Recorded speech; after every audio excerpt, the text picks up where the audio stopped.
Although everyone is susceptible to peer pressure, however, the youth today are living in challenging times with the influx of various social media platforms and the liberal views which people are espousing, and in many cases, which they are obliging others to accept, especially within the Muslim community. What is the solution to all of this influx and bombardment? Well, today we review the topic of youth and peer pressure, resisting societal temptations.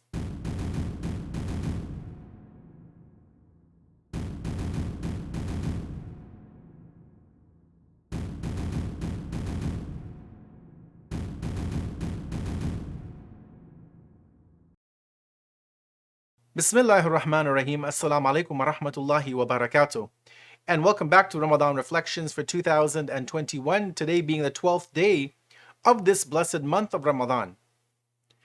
As the topic mentioned in the beginning, that we are living in very difficult and very different times today.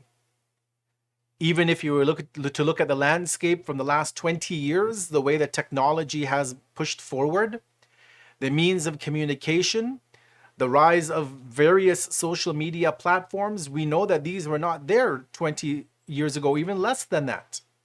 And with all of these forms of communication, all of these tools which can be used for good at one level, but obviously we have seen that much bad and much evil has spread because of these same tools.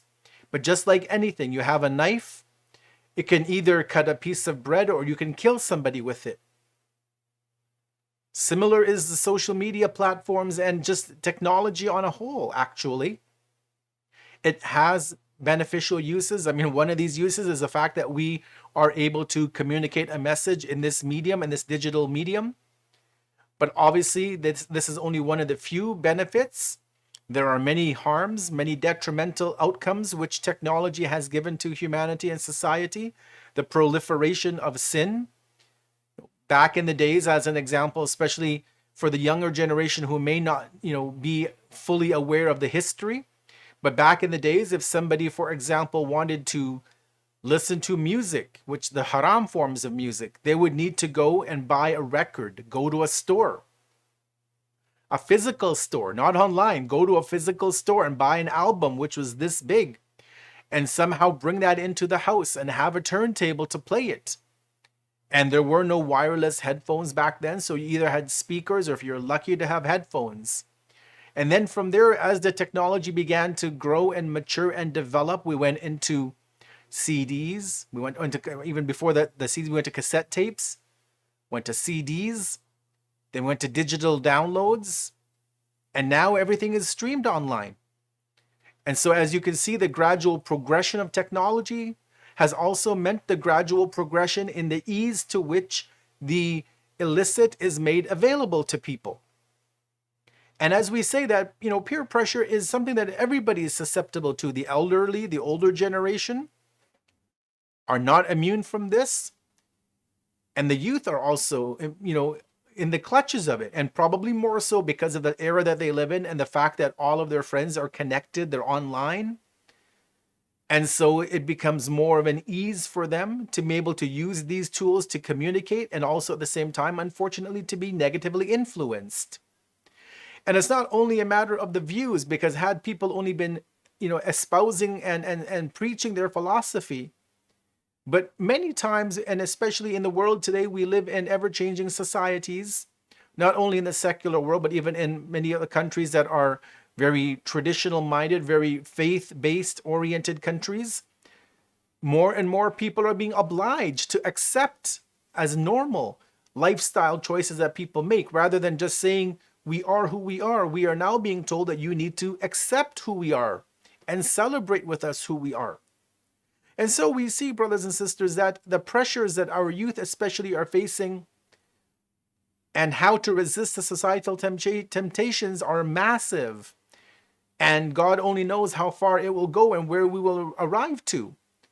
But the Quran also shows us that there is an antidote to this. There is a solution to all of these problems, as we have been saying for the last many sessions in this theme, and we will continue to show through the challenges that we face, the opportunities that we have, and the verses of the Quran which come to give us support and a way out. So for example, if you look at chapter 18, Surah Al-Kahf, the chapter of the cave, the people of the cave, verse number 13, God tells us the following. نَحْنُ نَقُصُّ عَلَيْكَ نَبَأَهُمْ بِالْحَقِّ إِنَّهُمْ فِتْيَةٌ آمَنُوا بِرَبِّهِمْ وَزِدْنَاهُمْ هُدًى. It is we who relate to you their exemplary story with truth. They were young men who believed in their Lord, and we increased them in guidance. Now, the people of the cave who lived thousands of years ago lived in an era where there was no internet, there was no cell phone technology, there was no social media, there was no talk of influencers in society, these people who are paid to be influencers, to influence our next generation. They didn't have that societal temptation, but they had forms in their era which were unique to them, but which they needed to figure out a way to conquer, to get over, to not be influenced by their society. They had non-believing governments. They had a society that was pressuring them to leave faith, to go towards whatever it was at their time. Now, yes, if you read the story of the people of the cave, these young men that God gives us as an example in the Quran, and there's actually even a very beautiful mini-series movie made about these young individuals, their route of escape was to go up into the mountains, go into a cave, physically leave the society, and lock themselves up literally to where they are till today. And God willing, or as the traditions tell us, they will come at the time of the return of Imam al-Mahdi, peace be upon him. But that was their response because of the situation that they lived in, that they were not able to make any other way out. And so God gave them that way. But our youth today do not have that. We can't just run up into the mountains or into the deserts or into a secluded area. No, we have to live in society. We have to recognize the society for what it is, recognize the tools, recognize the pros and cons, ensure that our children, our next generation, are given a strong basis and a foundation in Islamic ethos and teachings, to allow them to be able to maneuver and navigate, to not become influenced, but they themselves become influencers of a positive nature. For them to create the trend rather than follow the trend. For them to be leaders rather than followers of mainstream society. Now, obviously, this is a vast topic, and the time we have allotted will not allow me to go into details. So let me conclude with just some thinking points that will hopefully guide us to where we can take our next generation. Point number one is that faith and guidance are of varying degrees and levels. No one is expected to become perfect, and that too overnight.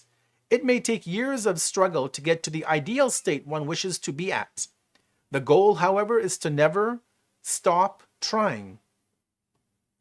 Point number two, that although our situations are difficult, living a life surrounded by temptations, but we need to take inspiration from others who have gone through experiences and learn what they did to counter the narrative and come out successful.